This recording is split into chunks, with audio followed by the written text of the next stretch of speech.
Если телефон скрывать идти, если он что-то не договаривает, любой әйел адам ол сезіледі. Просто көп нәрсеге көздерін жұмады да көп қыздар.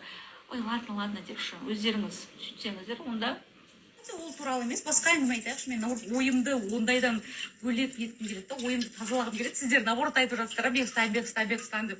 Басқа бір нәрсе айтайықшы.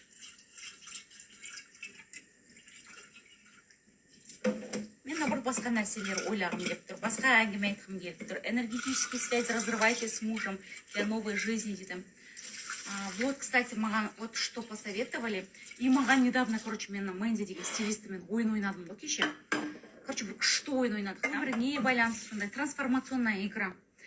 И сол жерде, представляете, менде сондай шықтым. Бірінші күйеуіммен, мен көп айтам негізі, бірінші күйеуімді, и осы екінші, вообще тұрмысым жайлы көп айтам да.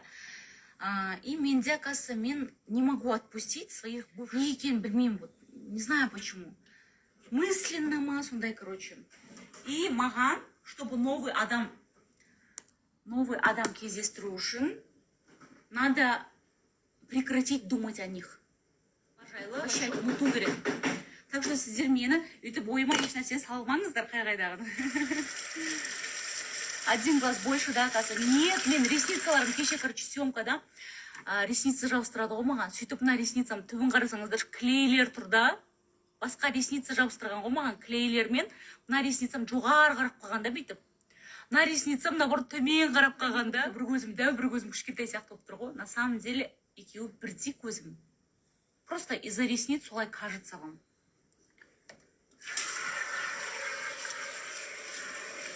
Әйтпесе көздерім ровный, нормально әп-әдемі көздерім деп қойшы. Сіздер өйтіп айтпаңыздар мен көзімді. Ертең бір операция жасап тастайын, сосын подписчиктарым көзім қисық деп жатыр деп. Қазір уақытты өткізіп жатыр. Подругамды Дубайдан күтіп алу керекпін ғой. Кладовкамды свет өшірсайшы, уже 2 күн. Құры светті матап етіп жатыр.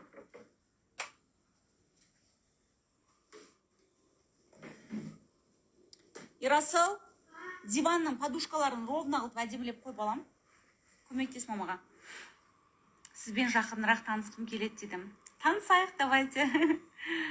Миллиондап табады ғой бір рекламадан дедім. Отпускайте людей для нового счастья. Да, дұрыс айтасыз. Сол үшін сіздер максимально маған выше отношениям жайлы сұрақ қоймасаңыздар, я буду отпускать и не буду вспоминать. Тезірек ұмытуға да это будет возможность. Так, жаным деді, рахмет. Ұлдарың аман болсын, өте жақсы қызсың, бақытты бол деді, рахмет. Да, отпускайте для нового счастья. Сколько зарабатываете в среднем? Только для мотивации дейді. Қыздар, шынымды айтайын, мен негізі айтар едім, қанша зарабатывать ететінімді ша. Бізде просто сіз мысалы жақсы ниетпен сұрап отырсаңыз, басқа адамдар бұл жерде мысалы біраз адамдар бар. Бәрі деп айтпаймын, мысалы жақсы көретін адамдар да отыр бұл жерде, мені жек көретін адамдар да отыруы мүмкін. Сол үшін мен біреудің, как сказать, қытығына тимей айтпай қояйын, но я зарабатываю очень хорошо. Сразу айтпасайын. Не болды балам? Не жеп қойдың, шоколад көп жеп қойдың ба? Нет, в школе болела. А в школе что кушал? Ничего не кушал. А вот что-то плохо. Иди ложись спать, балам. Жауап бермедіңіз, ақ төлеме хамамен достық қалай қазір дейді. Енді олар ұл балалар ғой. Аманымыз түзу, мысалы мен Ақтөремен өте жақсы араласамын. Инстаграмда бір-бірімізге жазып тұрамыз. Бірақ хамамен ондай араласып жүрген жоқ, соңғы болған жағдайдан кейін. Соска дейді, рахмет. Ғалиуша, привет, қалайсың? Қасты нешеге жасайды Қазақстанда? Қазақстанда арзан бағаға бұйырса сол туралы скоро күшті айтып беремін. Мен негіз бағасын прям точно сұраған. Бағасы по-разному ғой. Мына төмен жағын, наверное, алатын шығармын. Оны сұрау керек. Төмен жағын ғана алатын болса қанша болады, түгел алатын болса қанша болады. Но Москвада 400 000 рубль. 400 000 рубль дегенің, если полный қасты өзгертетін болсаң, ол 2,5 миллионнан, 2 адам барғаннан кейін 2 миллионнан 4 миллионға жасап берген. Ниетіңіз түзу жансыз ғой, шүкір, 2 ұлыңыз бар, әп-әдемі, солардың қызығын көріңіз, иә. Қазір ешкімді ойламаңыз, қазір қызы ұнап тұрмаған дедім. Рахмет, жаным, красавец, рахмет, жақсы көрем сізді дейді. Алушкам, рахмет, молодец, красавец, рахмет, тфай, не деген энергия сізде дейді. Айжан, рахмет, той жүргізесіз бе дейді, шақырсаңыздар жүргізем. Молодец, Ташкенттесің. Бірақ жүргізем деп айтпай қояйын, жүргізе алмаймын шынымды айтсам. Той деген ондай тамада асабалар болу керек қой. Так что жүргізбей ақ қояйын мен ондай нәрсені. Шетелге барған контенттарыңызды сағындық дейді. Қашан шетелге барасыз? Мен қазір өзімнің қалаған автокөлігіме ақша жинап жүрмін. Сондықтан мен әлі әзір шетелге барам. Америкаға барсам деп жүрмін. Виза жасататын шығармын скоро. Визам шықсам, может, Америкаға барып қайтатын шығармын. Мен негізі туристический страналардың барлығында болып тастадым уже.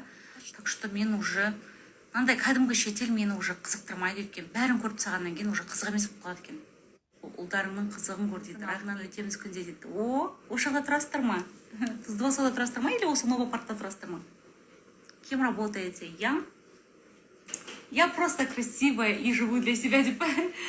Я работаю в сетевой компанияда. Енді менің основной табысым қазір сетевой компания. Екінші жұмысым менің ол Инстаграмда жарнама жасау. Екі жұмысым бар қазір. Екі жұмыс дегенде менде көп негізі жұмыстар. Жасай берем ғой мен жұмыс. Керемет жансыз, аман болыңыз әрдайым жүзіңізден айналайын деді. Хамамен не болып еді дейді. Білмеймін, Хамо бізге ренжіп қапты, өзіңіз не үшін ренжіген білмеймін. Айзамен араласпаңызшы, керек емес дейді. Не үшін? Айзаның маған ұнады, білмеймін. Жоқ, Мадина Берденова, жоқ, ондай әңгіме жоқ. Ташкентке де жалынды сәлем. Как же я вас люблю, дейді Ергалиева. Сымбатик, жаным, рахмет. Я вас всех люблю, честно. Кім менің оқырманым? Барлықтарыңызға Алла мың еселеп бар жақсылықты берсін. Оянбай жүрсеңіз де әдемісіз дейді. Мүлде оянбай жүрем ау деймін деп қойыңызшы. Сәлеметсіз бе, Наргиза. Короче, мен андаймын. И жинаймын, даже жинаймын деп. И нифига, ештеңке жинаған жоқпын, короче. Кухняны сәл-сәл реттедім мен, кухням таза болып тұр. Нандарды лақтыру керек, соңғы қанша нан. Барлығы көгеріп кетті. О, болай. Зухра қай жылысыз 9-ын. 5 фильтр отырмыш, әдемісіз ғой дейді.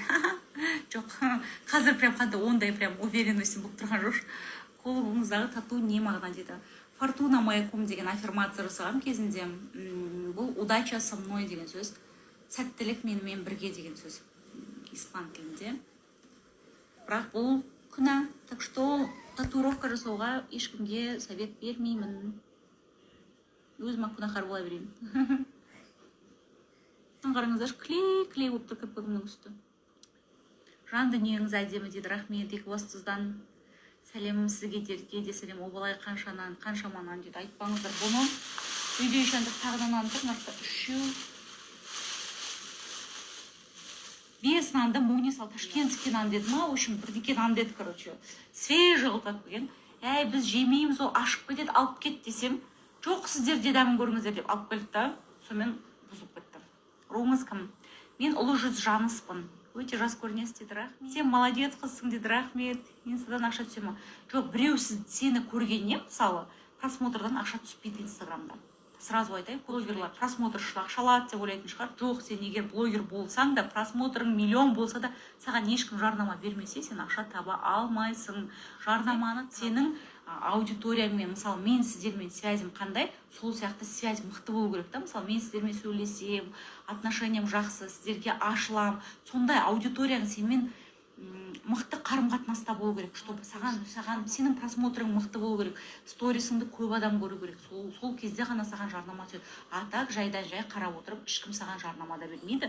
Блогер екенсің деп ешкім жарнама бермейді. Бір бартерлар беретін шығар, бірақ мен бартермен көп жұмыс жасамаймын. Мен тек ақылы түрде жұмыс жасаймын.